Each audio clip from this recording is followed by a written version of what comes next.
Hello student, good morning to everyone. Today we study in chemistry classes states of matter. आज हम पढ़ेंगे states of matter, ठीक है। इसमें देखेंगे we see that matter around us exist in three different states: solid, liquid and gas.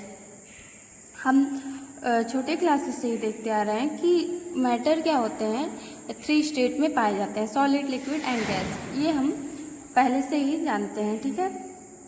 अब ये solid और लिक्विड एंड गैस क्यों ऐसे होते हैं, मतलब क्या रीज़न होता है, इसको देखेंगे इसके कैरेक्टरिस्टिक की वजह से। These states of matter arises due to the variation in the characteristics of particle of matter. जो मैटर के पार्टिकल्स होते हैं उनके कैरेक्टरिस्टिक्स पे डिपेंड करता है क्या कि मैटर सॉलिड है, लिक्विड है कि गैस है, ठीक है। इसके लिए कैरेक्टरिस्टिक्स क्या होते हैं, रिस्पॉन्सिबल होते हैं। इसको हमने पहले के क्लासेस में पढ़ा था कि जो मैटर के पार्टिकल्स होते हैं उनके कैरेक्टरिस्टिक्स क्या क्या होते हैं। फर्स्ट होता है, मेनली 3 कैरेक्टरिस्टिक्स होते हैं पार्टिकल्स के। फर्स्ट होता है क्या कि मैटर के बीच में जो पार्टिकल्स ऑफ मैटर होते हैं उसमें उनके पार्टिकल्स के बीच में स्पेस होते हैं, ठीक है। सेकंड होता है कि पार्टिकल्स मूव करते हैं। थर्ड होता है कि पार्टिकल्स के बीच में क्या होता है, अट्रैक्शन, फोर्स ऑफ अट्रैक्शन होता है, ठीक है। Force of attraction between particles of matter, ठीक है। तो अब हम देखेंगे द सॉलिड स्टेट, ठीक है। सॉलिड स्टेट में एक्टिविटी 1.9 आप रीड कर लेंगे।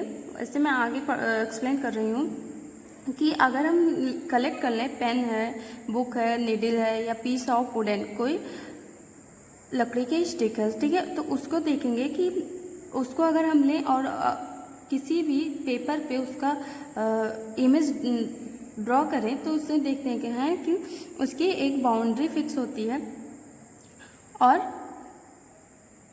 उसकी फिक्स वॉल्यूम होते हैं, ठीक है। तो देखेंगे all of these are examples of solid.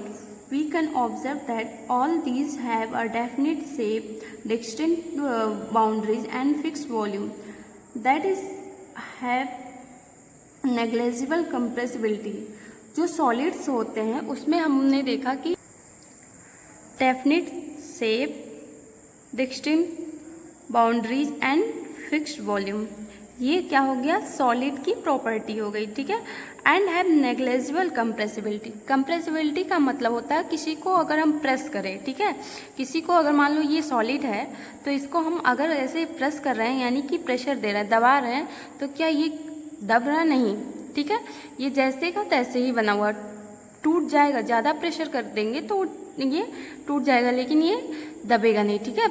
तो कंप्रेस का मतलब होता है, कंप्रेसिबिलिटी का मतलब प्रेशर देना, ठीक है, दबाना किसी चीज़ को, ठीक है। Solids have a tendency to maintain their shape when subject to outside force. Solid क्या करता है कि सॉलिड के पास एक टेंडेंसी होती है अपने शेप को मेंटेन रखने का, ठीक है। क्या करने का, अपने शेप को मेंटेन रखने के लिए।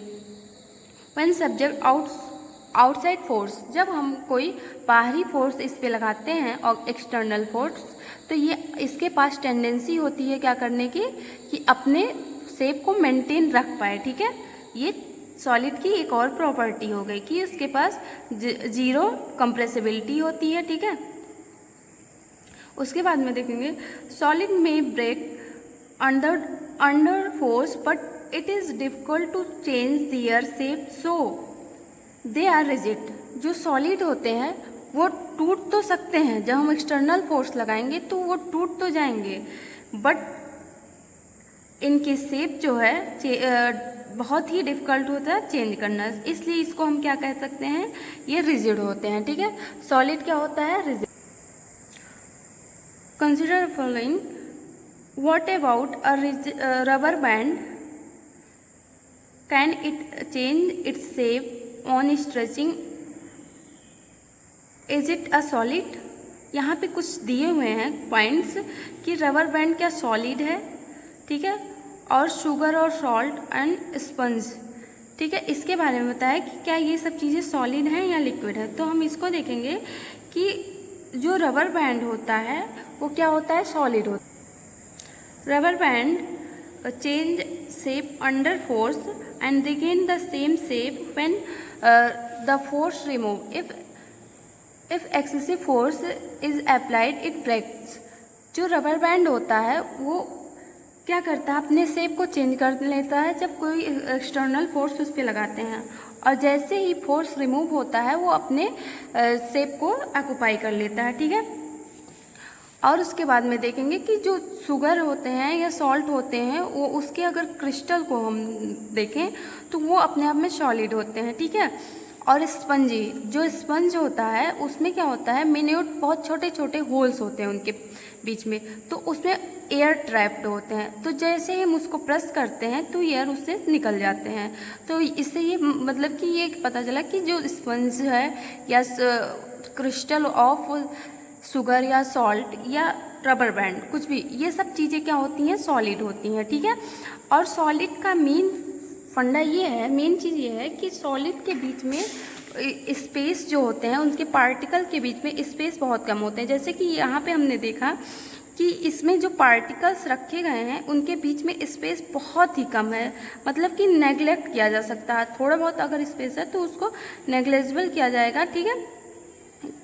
मतलब ये कहा जा सकता है इसमें स्पेस नहीं होते हैं सॉलिड्स के बीच में, उनके सॉलिड्स के जो पार्टिकल्स होते हैं उनके बीच में स्पेस नहीं हो। अब इसके बाद में हम पढ़ेंगे द लिक्विड स्टेट। अब लिक्विड स्टेट में देखेंगे, कुछ हम एग्जांपल्स लेंगे एक्टिविटी 1.10 में, जैसे वाटर हो गया, कुकिंग ऑयल हो गया एंड मिल्क हो गया, जूस, ये सब चीज़ें जैसे लेंगे। We observe that liquid have no fix shape but have a fixed volume.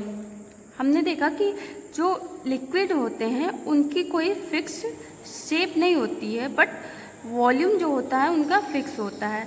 They take up the shape of the container in which they are kept. Liquid को हम देखते हैं कि जिस कंटेनर में हम रख देंगे उसी का वो शेप ऑक्यूपाई कर लेते हैं। जैसे कोई मान लो कोई भी ऑयल है, जैसे हम कुकिंग ऑयल को लेते हैं तो उसको अगर हम किसी बॉटल में रख रहे हैं तो वो बॉटल का शेप का हो गया। अगर किसी बाउल में रखते हैं तो वो बाउल का, कोई भी लिक्विड हो गया, वाटर हो गया, मिल्क, कुछ भी ले लें, तो वो जिस कंटेनर में रखेंगे उसी का शेप ऑक्यूपाई कर लेगा। ठीक है। Liquid flow and change shape. Liquid क्या करता है, फ्लो कर सकता है और अपनी शेप को भी चेंज कर सकता है। So they are not rigid but can be called fluid. अब जो पहले हमने देखा कि सॉलिड रिजिड होते हैं, ठीक है, लेकिन लिक्विड जो होते हैं वो क्या होते हैं, रिजिड नहीं होते हैं, और ये इन्हें हम क्या कह सकते हैं, फ्लूइड। ठीक है, क्योंकि आगे देखेंगे फ्लूइड के बारे में। अब इसको ज़्यादा समझने के लिए हम एक्टिविटी 1.4 एंड 1.5 पढ़ेंगे डिफ्यूजन के बारे में, कि ठीक है, कि जैसे सॉलिड होता है, सॉलिड और सॉलिड का डिफ्यूजन कम होता है। कि अगर हम शुगर को ले लें और क्रिस्टल ऑफ सॉल्ट ले लें तो उसको मिक्सअप करें तो उसमें डिफ्यूजन उतना क्लियरली नहीं होता है जितना कि सॉलिड और लिक्विड का होता है।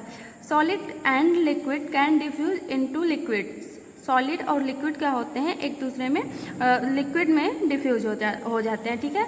The gas from the atmosphere diffuse and dissolve in water. These gases, especially oxygen and carbon dioxide, are essential for the survival of aquatic animal and plants.